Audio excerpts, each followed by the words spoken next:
Whites and Texarkana Gameday. Got Jay Davis, got Mr. Two-Time, Josh Gibson, Ben Watts, and Mr. Hooks, Mr. Buddy Shelton down there. Sorry about that, buddy. That's all right.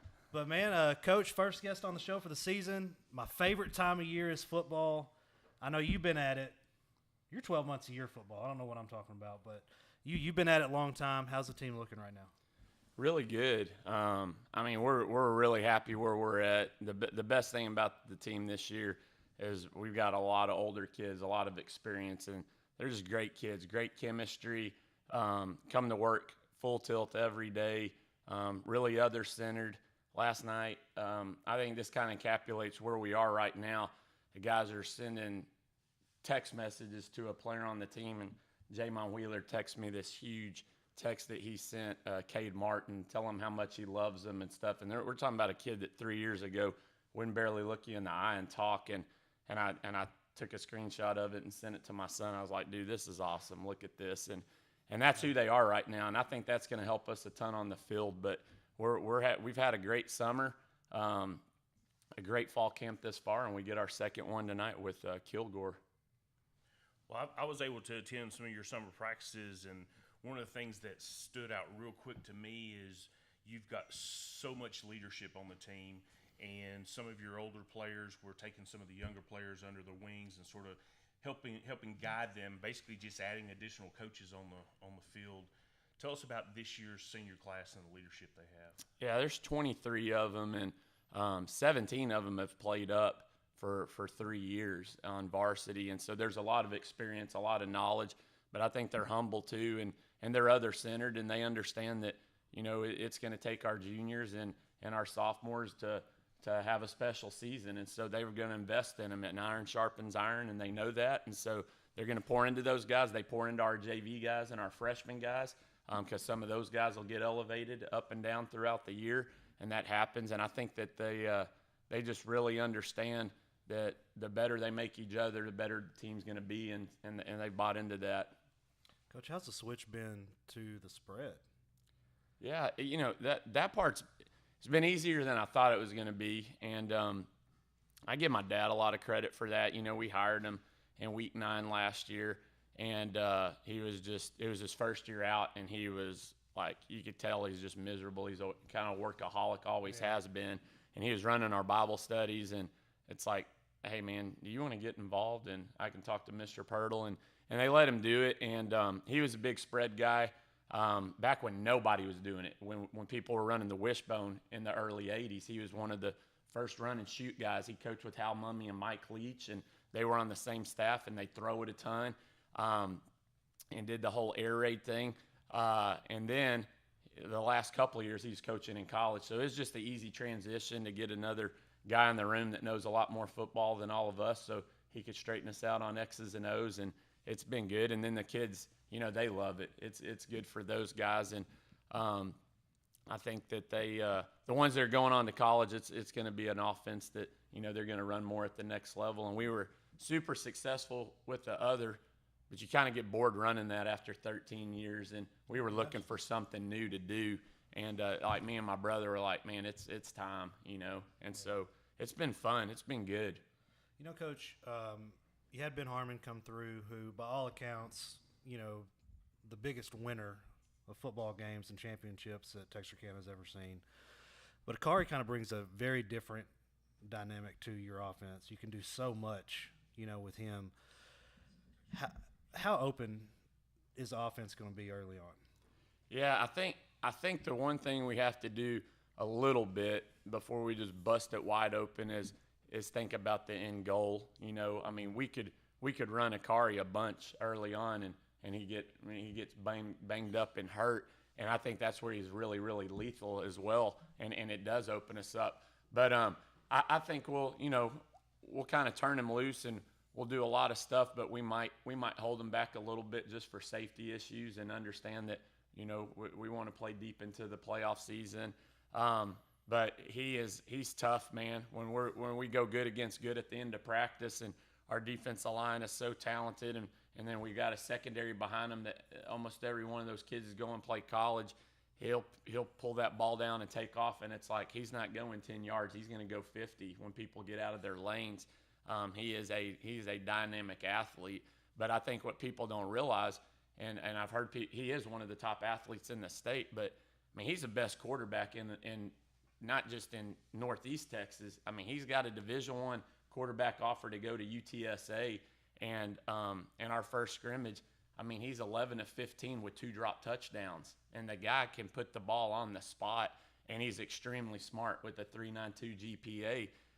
That's what my dad says. You know, he coached Division I quarterbacks. He's like, this kid he's just so smart and so easy to coach with his work ethic, and really, really humble dude. But he's a special one. I like Kari a lot. Coach, what sets this group apart that gives them that edge where they can go win state? What makes them special? I would say, you know, the first thing to even be considered in that conversation, you have to have talent, and this is a really, really talented group. You know, at the very top, it'll be the most talent that we've had. But what you find out in 4A is when you get down to players 11 through 20, you know, how did those guys look? And in 17 and 19, we had some depth there with some really good players that weren't college bound. They were just really good high school football players. But I think at the top, you know, that athleticism, and then the buy-in of our culture. I mean, we had 30 kids not miss a single day of strength and conditioning, and averaged right about 95 of 110 showing up on a daily basis, and that's freshmen through. So, I mean, even our pups are coming and grinding every day. And, you know, I'm hearing stories from other coaches that have really good, talented kids that, you know, he missed half the practices to go to college visits because he's got Alabama and LSU, and they get to go do all that stuff, and that's great. But you also got to be where your feet are, and there's a Thursday evening, Friday, Saturday, and Sunday, half a week to take care of that stuff. And all of our big dogs, you know, they're leading by example, and they were at 100% of them. Lance, Akari, McFadden, they didn't miss any. My son, your son, they didn't miss any. So when you get all those guys doing that and buying in and going, this is really, really important, I think that your program becomes stellar, and that's where you're able to be in that mix every year. And we're going to lose a lot of talent next year, but hopefully it'll be the 8th year in a row we're in the top 5 or top 6 of state just because of that culture and buy-in. What are you looking at to get out of tonight's scrimmage? I mean, what are some things that you're going to rule out, and who are some guys that you're expecting to be able to see some new looks at tonight? Yeah, you know, probably in both scrimmages, the first one we ran about 25% of our offense, and it kind of handcuffs us to an extent. So probably handcuffed ourselves a little too much early on, but we're not going to run the quarterback as much. We ran him one time last week. We want to see what our 2s can do against other people's 1s. I mean, we know what our 1s can do. And I think you saw last week our Nick Bell's kiddo, our 2 running back, got more time than McFadden, and he should. We know what McFadden can do. So we want to see how much depth we have and how they play in the big moments. And I think that's what we're looking for more than anything tonight. And then, I mean, every time we go out there and compete in practice in a session where it's good on good or in a scrimmage, I mean, we want to go win reps and go dominate. And I think that's a big deal for our kids tonight, is how we compete. And, you know, do we put our foot down and go grind like it's a game while they're in? Coach, you got Brock next week starting off in Royce City. The fan support that we saw at Watermelon Supper, like you said, we've never seen that many people show up. So it looks like Hawk Nation's going to be following the team religiously this year. But this game against Brock, what kind of challenges do you foresee playing a state championship football team? Started the year last year, 0-5, went on to win state. You know, they're playing, I guess they played up every game except for district, right? Yeah, they played 4 state-ranked teams. I know they started 0-4, and they played Wimberley, you know, who made it to the state championship game, and the class above them lost to us. They lost to Wichita Falls Hershey, which was the regional finalist the year before in 4A. that's the only people that'll play them, and that's why they're meeting us from 4.5 hours away. I think their team is in their program is extremely similar to ours. They'll go play who they have to play because people in their area don't want to play them. And then their kids played 16 games last year. They returned like 17 starters as well. Wow. And you're just kind of looking in the mirror. And what people don't realize is they had us down 7-0 at halftime last year. I mean, they're a really, really good football team. Right after realignment, they already bounced up to 4A numbers. So last year they were playing with 4A numbers, and they play like a 4A football team. They'll be in our division next year at this time. And so I think playing these games helps their program. But Billy Mathis, I mean, and that whole town and community, they put a ton into all their athletic programs, and they're successful in everything they do because of their culture. So it'll be a tough one. It'll be a fun one. It'll be a good one to start the season with a bang. Even if you're not a big-time football fan, come watch it because Buc-ee's is right across the street. Right. That's right. Coach, I got a question, and I'm going to kind of change lanes from talking about the kids, but to your staff. So I know I've heard this, a lot, the buy-in to the program. Tell us a little bit about your staff and how you get them bought in and then transition that to the kids. Yeah, I think that's what you just said. In football, my dad used to always say football's an assistant coach's game because there's 22 positions and you have to have really good assistants if you're going to make the thing work. And, we've been fortunate and could write a book on the moves that we've been able to make really since 18. And, I think who we're going playing tonight, Clint Fuller. I mean, he's a defensive coordinator at South Lake Carroll and, look for an opportunity to come here and our setups in East Texas sometimes, and I've talked to Jerry about this at Texas High, he was able to get some really good coordinators when he first came because it's football out here and it's really, really important. So Clint joined our staff and now he's a head coach after we made those 2 title runs. He's been in the top 10 and that was a grand slam hire for us. Jonathan Darby, when we were at a TCU camp and you see this guy that's just full of energy, and have some conversations with their coaching staff that a young guy may be looking to get into high school. We call him out and, pray on this stuff a lot. And then it's like, boom, this guy is not just a really good football coach. He's a life changer, game changer type of guy. Same thing happened. We're doing a show today. 5 years ago, we were asked to be on a defensive line show with Ty Taylor. And I said, man, this guy's as good as it gets with D-line. And we had Landon Marcus at the time, and we recruit him from the Hill Country, 7 hours away where he'd been for 10 years. And there's different stories like that, but we've been able to get dynamic people here, and then they go and they serve the kids as good as you'll see. I mean, they put time into taking them to camps. They have them at their houses all the time, show them what a family looks like. And I think the connections and the things they do outside of football gets our buy-in of our culture better to where it's on the field. You got these father-son or uncle, nephew if they're younger type relationships, and we put a ton of stock into what we're doing with them outside of ball because the relational part of it, and then just the buy-in. And I just give kudos to all of them. I would throw a shout-out to my brother. He was the only one that came the first year. Nobody else wanted to come from Frisco, and then we got 2 more guys that played for my dad in college and coached with us at Frisco out here. So a really unified staff, and then these last few hires we've been able to hire former Hawks that understand our culture, and T.J. Cole, Aaron Harmon, Joe Perlman, and all these guys are all-state level players that are now coming back and pouring into kids, and they went on and played college at the next level. Trey Hart's in that same boat too, but just unbelievable men, and I think that's why this thing works so well. Coach, I know none of this will be ready till next year, but talk a little bit about the athletic upgrades that are happening right now. Yeah, that is unbelievable, and we're super blessed to get them. And you see the photo yesterday of Melissa's stuff that went out. My brother-in-law's in Mexico and sent it to me. He's like, is this who y'all played a few years ago? Is this a 4A program? And Melissa's about to go 6A, but the facilities are unbelievable that they have.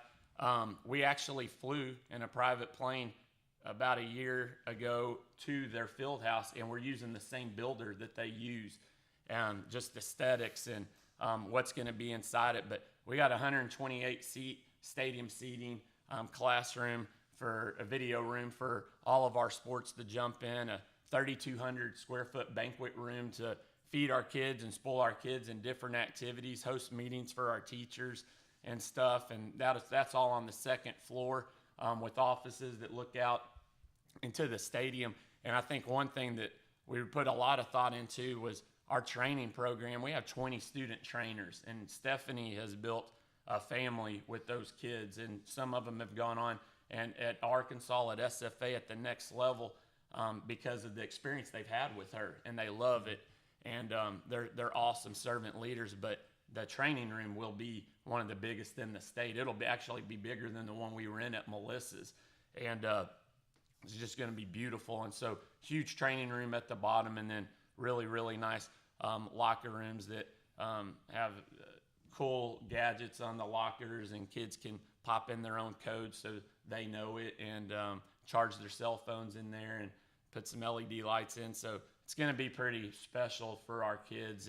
And I think what we tell our kids all the time, if you're going to grind to be the best in state, and I'm not talking about on the football field, but sitting up in front of the class and engaging your teacher every day and writing your notes, a thank you and this, that, and the other, and you do that full tilt, we're going to spoil you. And our guys have done that part. Our principals and teachers tell you this is the best year we've ever had to the start of the year. And so those type of kids, they deserve a facility like that. Yeah. And it's the community that said, yes, we want to do that. There's a lot of other stuff besides that field house. We got a baseball, softball complex with a new track and another field that all of our teams and band and showstoppers and all that can get on. We don't have a lot of green space at PG right now, so that'll help there. And then a new cafeteria at the front of school, the whole 9 yards. So we got a $40 million bond, and they're throwing the money in, and kids and teachers will benefit from it. I can't see Matt Fry without him telling me about this video board. And then y'all decided to add something on the other end of the stadium. Yeah, and that, man, I'll give credit to Mr. Fry on the other end. And so the Jumbotron is going to be huge. You're going to be able to see it from McKnight over tennis courts, and we can't wait to get that in for our fans. But on the other side, if you were sitting in the banquet room and looking out on the field, they're going to have a ribbon that goes across about 35, 40 yards in the end zone that has it's electronic scoreboard so that people can see it on both sides. And that was a really big upgrade that hit late in that thing. And so it's going to be sweet. It's going to be awesome. I'm looking forward to it. You mentioned, the community, and of course the bond election is what had to pass for all those things to happen. Something new this year that is popped up on the calendar is tomorrow night, I believe, in the dads and decals. We've got the Hawks and Hills for the moms. Yep. And how do you build the program, or how do you build these events to get the community such involved in your program? I think that's something I learned when I was younger, that I was not good at the part where we poured into kids but didn't get the parents involved as much as we needed to in Frisco. And part of it is sometimes we didn't want to be around the parents. I mean, they tell you how to do your job all the time there, and it was like, oh my gosh. But our community here is so awesome. It's like, man, we're in a partnership to raise their sons. We need to get these people involved as much as we can. So get the dads in. Miss Pickleman was telling me her husband, Dr. Pickleman, still talks about when he got to go in the locker room on senior night and walk out of the tunnel with his son. And it's like, man, if we can do that for a father and their son and create that moment. And my mom, I think she loves Hawks and Hills more than anybody in Hawk Nation. But there's other women that go there and have a blast together. We need to do as many of those events as we can, because when you're getting people together, like the Watermelon Supper, for the school setting, to me, is the best place to bring people in. And you've got young kids, you've got kids from other activities, and just loving on kids and supporting them, and people can get behind your district. And right now, we have a ton of support. Our staff is going to speak at PGYA at their coaches meeting on Tuesday, and just talk to them about, keeping kids involved and doing it the right way and trying to get some alignment with core values that we have, and they're bought into that. They want us to come, and that makes it cool because now we're starting from first grade up, and then let's take care of dads and give them some moments with their sons and take care of the moms, and these won't be the only times we do that, but we're looking forward to that tomorrow too. Coach, the senior leadership this year, I mean, you have a ton of seniors. I feel like for a 4A school, I feel like half the roster right now is seniors. Yep, it is. And not only that, like a really great group of seniors just in general. Talk a little about the senior leadership and, some of the guys that, are making a big difference. Yeah, so 23 seniors, and, everybody always says, we have some really, really good football players, and, who's going to be your leaders on this team? Who has to play well for it? And it's like they all have to. Past 22 and to go play a really long time. But there are some guys that have separated themselves on the way that they do business. And so early in the summer, we started a deal called the Heart and Soul Man. And they were awarded a plaque that said "Iron sharpens iron," and it was a Heart and Soul award plaque. And then they got a shirt. Every coach wrote them a letter, and it was all based on being the complete man, not just on the field but off the field, being a relational person, because that's one of our core values. Having the work ethic where you come every single day, and then a guy who's going to make people better, a guy who does things right in the classroom and outside of school. So the first batch that went in, we had 7 guys that were all unanimous. Coaches wrote down, and we might have had 2 or 3 other guys with 2 votes, but 7 guys separated themselves. And I'll try to go in order of how they went up, and it was no particular order. The position coach had an opportunity to introduce them, but Akari was the first one, followed by Jackson Gibson. Justin introduced him, followed by Hackelman, Caleb Hackelman, followed by McFadden, Joe Bailey, and Caden Allen. And that was our first batch. I may be missing one person, and I have to think who that is. Sexton, Noah Sexton, thank you. And here's a kid who had never even started on the football team, but is one of the hardest workers. He's in our theater group, and he's the star of the show in that thing, but comes down and just a pure heart and pours into people and does things right. So it never even played barely a play on varsity and got in the mix on that thing. And so that shows you the range. And then you have Division I athletes like Caleb, Caden, and Akari that are really good, but they're also doing something with their platform that's special. And that's the best day we've had in our program. The way those kids get up and talk, it's really, really neat. But the way the coaches talk about them and the introductions that the coaches had of these guys, I've shown it to people. I showed it to Nike when they came in. And, the guy that came in that's the representative for the state was like, this is a program I can hitch our wagon to. And I feel like Nike spoils us and spoils our kids. They've got armbands, arm sleeves, do-rags, wraps, skull caps, shoes. They get whatever, Nike has. And it's those moments. It's not like we've got great players. We've been beating the playoffs the last couple of years. But this football and what we do at the high school level, it's about that, building men. So when they get out, that they're going to make a huge impact in their families and in the business and in their communities, and those guys are going to do that, and that's why we celebrated them. Awesome. Well, man, we know you're busy. We'll let you go here in just a second, but anything for Hawk Nation? Yeah, I think just like you alluded to earlier, we had the best attendance at Watermelon Supper that we've ever had. And one thing I love about East Texas and all of East Texas is that people get behind the teams here. And I would just ask everybody in Hawk Nation or somebody that's not following a team to jump in and travel to the games, get to know the kids, love on them, love on the other spirit groups, and show up in support and kind of take it back to the old school days where that's how people got together. And I think that needs to continue to happen. And it happened on the Watermelon Supper night. We've always had great support, but we want to break records and always do better and create growth. And so just get behind our program and jump on from game one. Awesome. Well, let's do this. Let's take a quick 30-second commercial break. We'll be right back.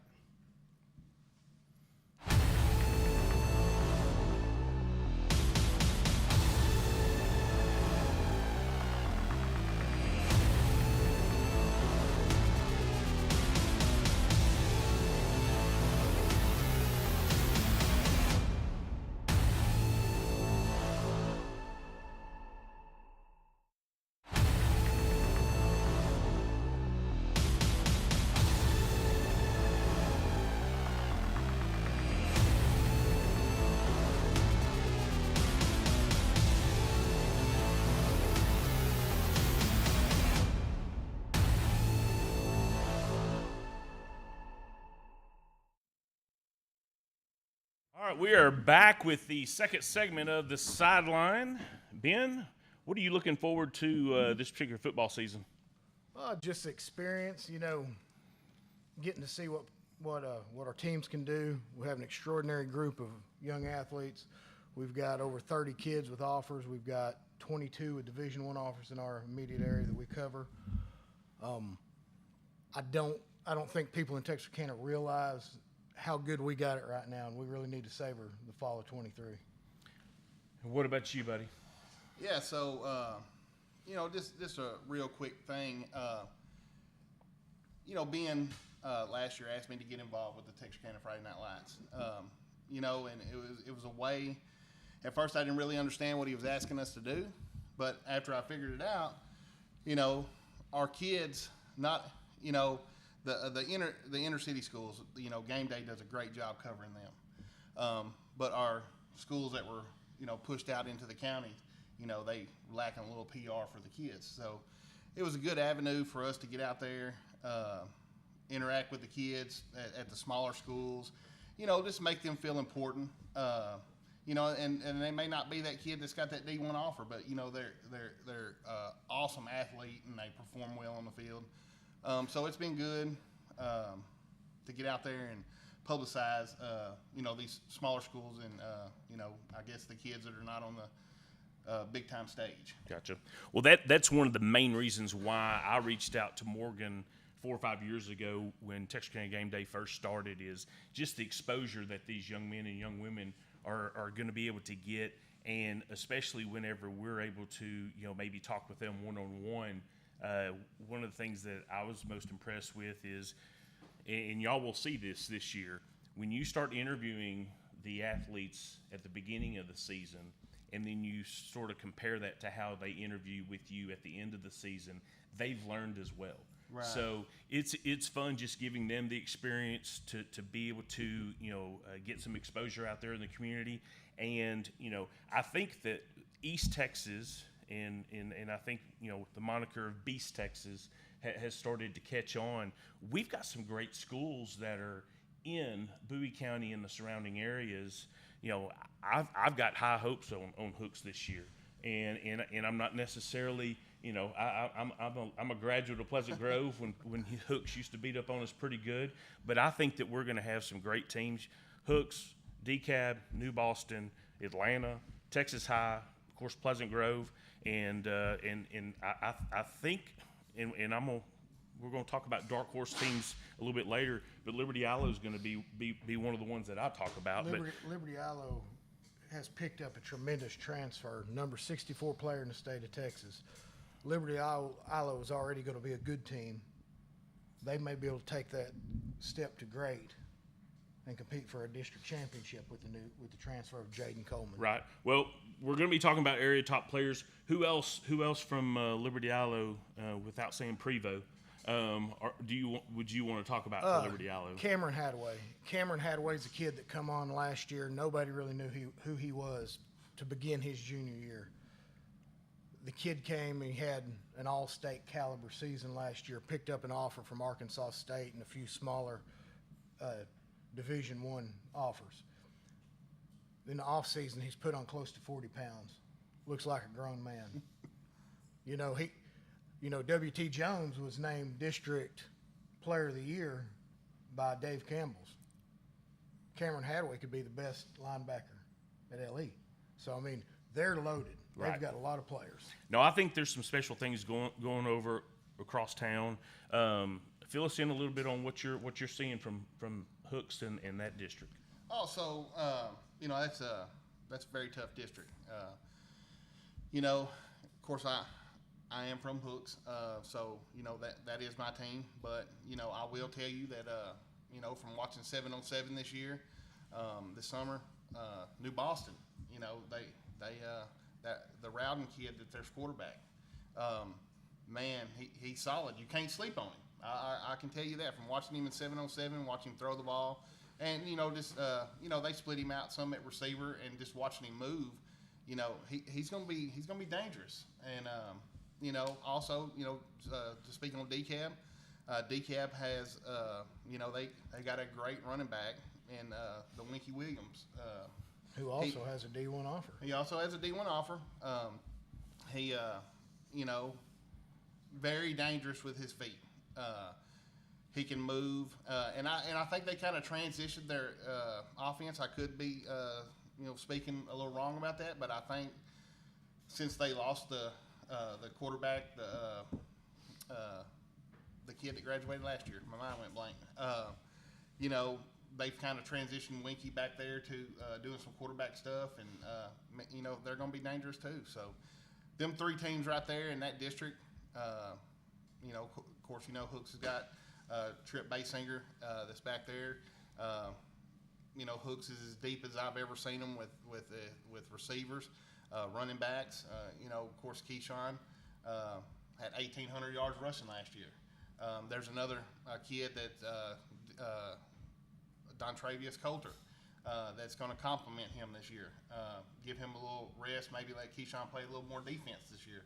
I don't know how Coach Bearwell is going to do that, but I feel like Coach Bearwell's kind of put in a spot. He's got so much depth. What do? You try to get all, poor guy. Yeah, poor guy. Try to get all these kids in. So that's definitely a tough district. That 3A district right there. You can't sleep on anybody, of course. But them three are the top three teams that are going to be. You got six teams in that league that can win a district, don't you?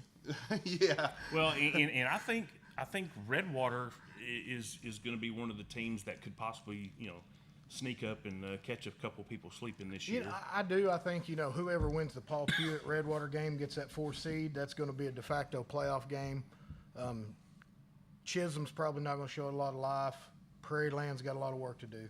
Right, and I'll say this, I know this is a lot of opinion-based stuff, but Paul Pewitt is usually they've known for being this powerhouse Texas beast football. 15, as Mr. Eddie Hackman pointed out earlier this year, 15 consecutive playoff appearances for Paul Pewitt Brahmas. Right, so pretty healthy. Yeah, pretty healthy there. So I do think that Cedric, who's the AD over there, Cedric Dorsey. He's a good football coach. I feel like he's down in numbers this year, but I think he's also got some kids that he can do some things with. So, they're never a team that you can just say, well, we got them. And that's one thing that I even tell my son, hey, just because what they did last week or the week before, you can't just assume that you're just going to go in there and beat them. Right. Well, I know from a Pleasant Grove standpoint, Caden McFadden, definitely going to be the running back, starting out as far as being, who's going to be that running back one. But Texas High is loaded this year, and Tredarian Bell and Javari Johnson, those two, they could possibly have 2,500 yards rushing this year. I don't think they're going to run the ball that much. I think they're going to throw it more with Potter. But if they would hand the ball off, the sky's the limit.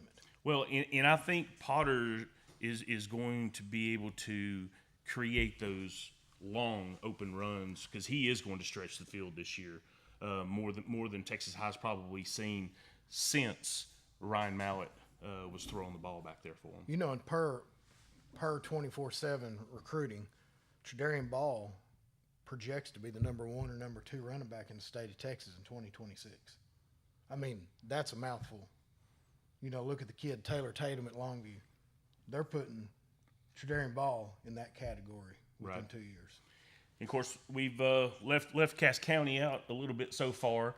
I think Peyton Harrison with Atlanta has a lot of upside for them. Yeah, so Hooks scrimmaged them last week, and I was there to see it. And I know there's a lot of stuff going around. I mean, I even posted some stuff about it. I didn't post a score, but I did, post some facts that Hooks did score twice, Atlanta didn't. But I will tell you, they not that I don't think that they're not what they were last year. I think their quarterback by far is dangerous. He looked very good. I know they didn't have some things clicking, and I'm not sure how they were working their 1s and 2s in. But yeah, that right there is not going to dictate how Atlanta's going to look this season. Oh, sure. By the end of the year, Atlanta's going to be clicking. I mean, you got Markeelan Baton with Division I offers, Dim Limerick with several small college offers. Those kids could play anywhere here in town. I mean, all 3 kids we mentioned for Atlanta, they're going to win a lot of games. They kind of got hot a little bit at the end last year and got jumped on by Tatum in the playoffs. But I expect Atlanta to take a step forward in 23.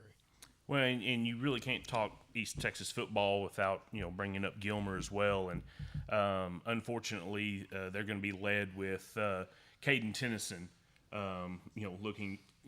leading their teams. Yeah, we're ready for them boys to all get to San Antonio, wherever they're supposed to go. Well, what do y'all know about Arkansas High and how they're going to be able to impact coming into this year's season? Arkansas High had a tough season last year, but give Coach Outlaw and the staff, defensive coordinator Trent Wilson, give them a lot of credit. They were playing with 40-plus sophomores last year. People don't do that in 5A ball, whether it's Texas, Arkansas. They got some knots put on their head early last year, but then they started to gel. Well, that team came back this year, and we put them in our honorable mention of our top 10, that's a big deal out of 40 teams in our area. They come out Monday night and beat a pretty good Ashdown team up and down the field that beat them 35-14 last year in a scrimmage. And Ashdown's going to have the number 1 running back in state Arkansas in 2025 with Darnell Williams. It's not like Ashdown don't have players. To me, for Arkansas High to come out and do that against Ashdown, that shows us that they are definitely progressing in the right direction. Now, Arkansas High, they kind of fall in that Redwater category there as far as they're in a tough district. They're going to have to beat Magnolia or Camden Fairview to make the playoffs, because you look at Little Rock Parkview, you look at Hot Springs, and there's one more team in there I'm forgetting, but they're wanting to fight for that 4 seed. But I believe they've got that ability. Nate Wall and Cortland Loudermill, they may not get as much love as Akari and K-Mac. But those 2 right there, that's a dangerous backfield. Nate's going to put some statistics up this year that's going to keep him top 2 or 3 quarterback, I believe, in this area. Oh, Nate's going to have a great year, and I believe at the end of the year Arkansas High makes playoffs. I got a question, and I'm not as up on everything on the Arkansas side. I kind of keep my stuff towards the Bowie-Cass County side. There's a lot of stuff going around right now. I see, and it's not just I can't remember where I seen the poll, but there's other people out there posting, bringing back the Arkansas High, Texas High game. What do y'all feel about that? I hate it for the city that it's not happening right now, but I do think Texas High is quite a bit ahead of Arkansas right now, and I don't know if it'd necessarily be good for Arkansas. I think Arkansas High needs to go out and schedule some teams they know they can win, and then go win those district games to get to the playoffs. So, me growing up in Hooks, I wasn't, you always knew them kids back in the day because they would ride around with the flags in their truck, and that was a big rival. The Texarkana Gazette used to do a big deal on it and all that stuff, and and I guess I guess I'm just, my point of view is like, I think they went away from that because Arkansas High, the decline in Arkansas High, was that the driver away from that? I'm not really going to say why they went away from it, but in COVID was the reason they stopped it, and it was, from my understanding, Arkansas's decision. Right. Well, and I think from a fan standpoint, we all want to see Right. a competitive Arkansas High, Texas High game. I think that we want to see that competitive Pleasant Grove Liberty Aloe game. And, sooner or later, we're going to be able to see a competitive Pleasant Grove and Texas High game. So there's all sorts of games that we would all love to see happen. Let's go ahead and shift gears and start talking about maybe some Week 1 games. Ones that you are maybe looking forward to.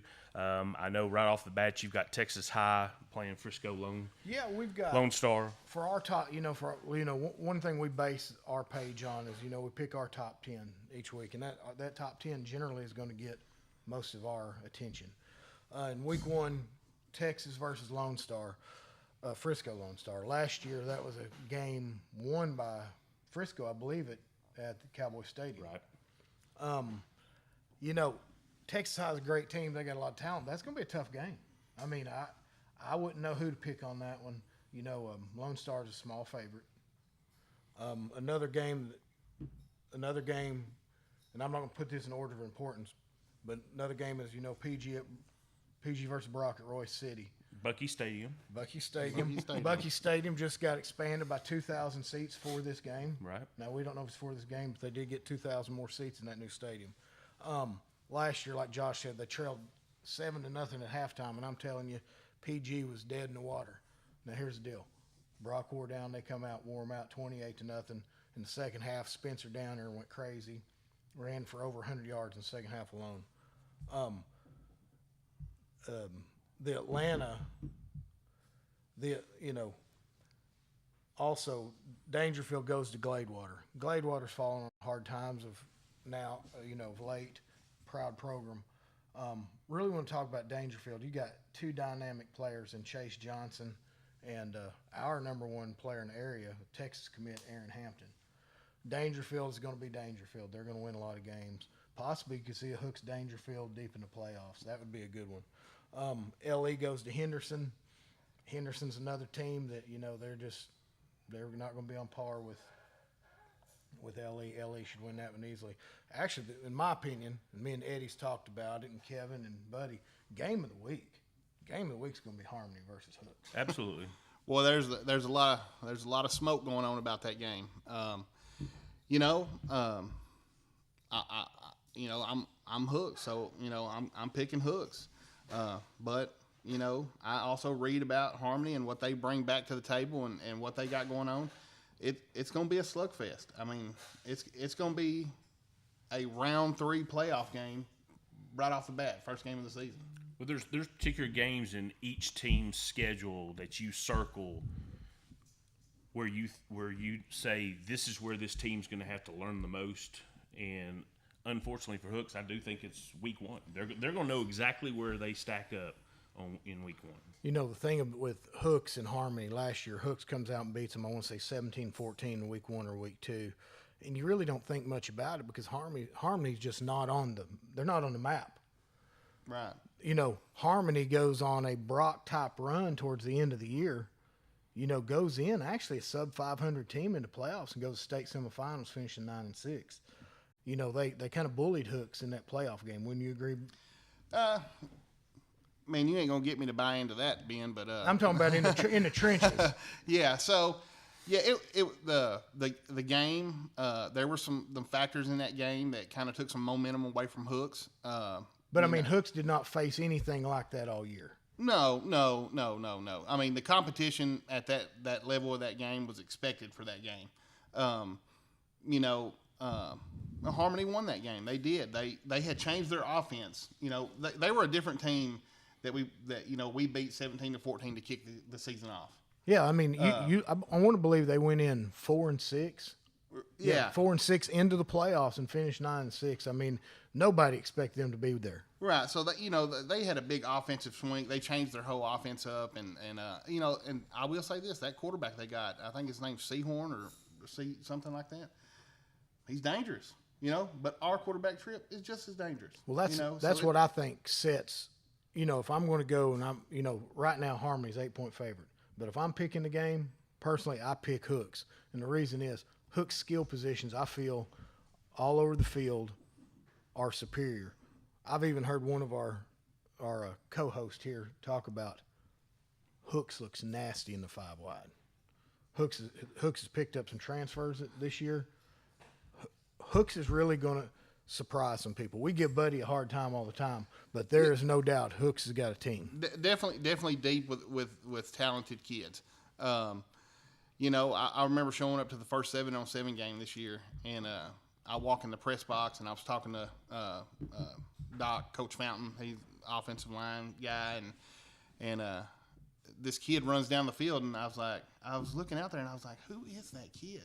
Well, our new junior high principal, it's his foster son. You know, he's raised him for several years, and he took a job from Hugh Springs and came to Hooks, and Emmanuel Barrett's his actual name, and man, the kid is. Is that E-Man? That's who we call E-Man, and when you see me post about it, man, you know, he compliments Boogie so good. You know, I was worried. You know, one thing I guess as a fan, you know, you worry that man they're going to double team Boogie, but then E-Man comes in and Emmanuel, he comes in and, well, hey, you can't double Boogie now because you got to get over here on this guy. So I think having them two weapons.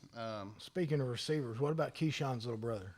I'm not sure what they're going to do with Keyshawn's little brother just yet. I mean, I've seen him take some reps. Of course, he's talented too. He's just a freshman, so I'm not really sure where he's going to land. I mean, he may play some JV first to start off the year. Okay.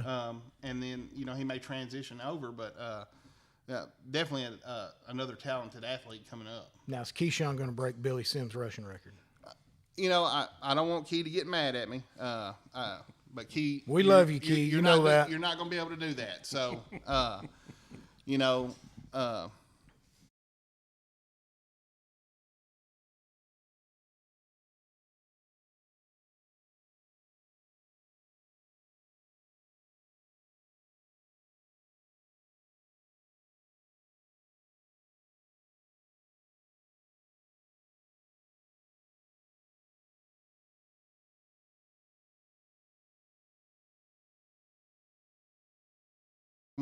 It's gonna be a good game, and you know,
real deal.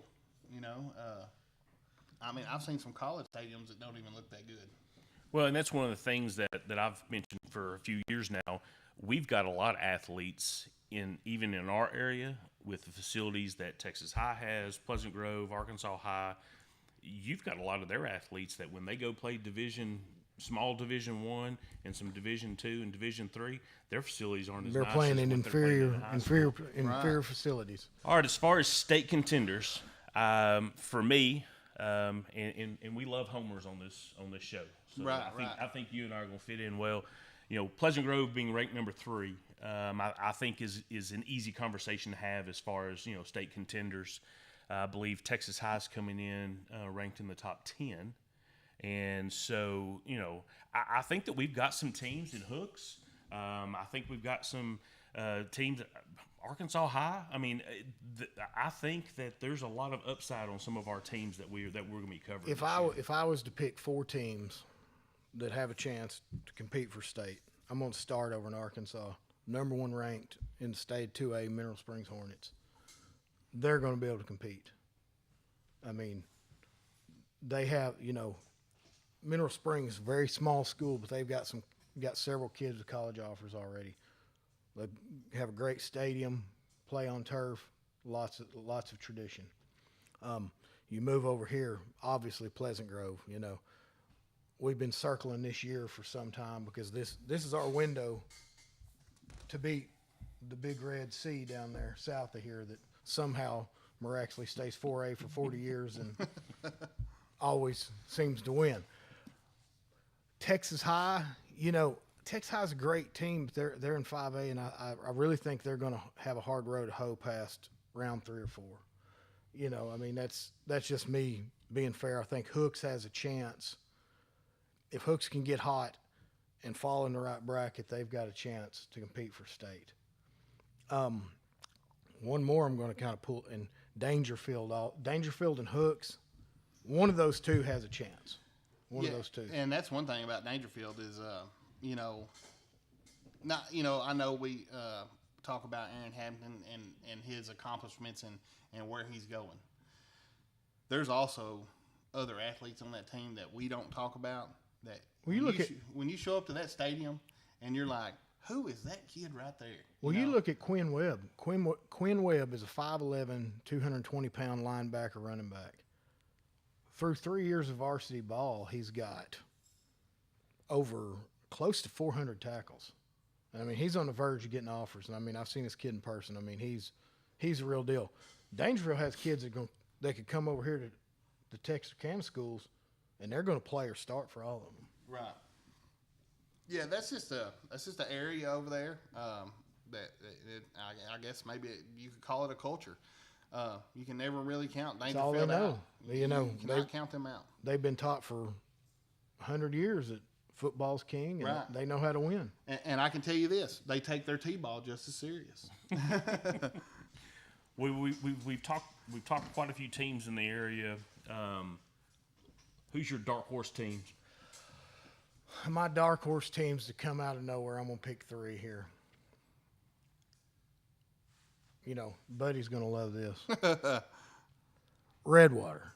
If Redwater can string a few things together, they could go. I don't think they're going to win district.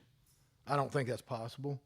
But I do think if they could get up there and maybe upend New Boston or DeKalb, they could. But the thing is, Redwater's got a long history of not having a lot of success, and that's a lot to overcome. But if they can get their minds right, string a few things together, they can do some things. Arkansas High coming off of, I want to say, 3-4 win year last year. Arkansas High, if they can win some of the early games, beat Magnolia, beat Camden Fairview, sneak into the playoffs. I mean, you get in Arkansas and it's wide open in the playoffs. I mean, it's not like Texas. You're not playing 6 rounds. Right. You're playing 3 to 4 rounds depending on class. Another team here, and it's hard to call them a dark horse because they won their district last year and they had a run in the playoffs, but people don't usually think about James Bowie being this power. I think James Bowie's about to put together a second year in a row. This is, they're going to do very well. You got Lane Johnson at running back that's put up some crazy numbers. Gunnar Robinson, he's an all-state, all-conference lineman type kid, and also you got Logan McCullough at quarterback. I mean, those kids can play, and I think they've got a chance to maybe make a name for themselves in 2A. What about you? So you have to really just kind of agree with what Ben said. Redwater has that chance to be that third seed out of our district, go in the playoffs. I see Arkansas High doing some good things. I'm not too up to speed. Ben's been spinning me up on the Arkansas side stuff, so I think good things there. And I really hate to pick a dark horse that's somewhere around that could knock Pleasant Grove off or have contentions with them, because I know some kids that play for this PG team, and I'd like to see them go all the way. But you can never count Gilmer out. I graduated with a guy who's got a kid that's playing for him this year. I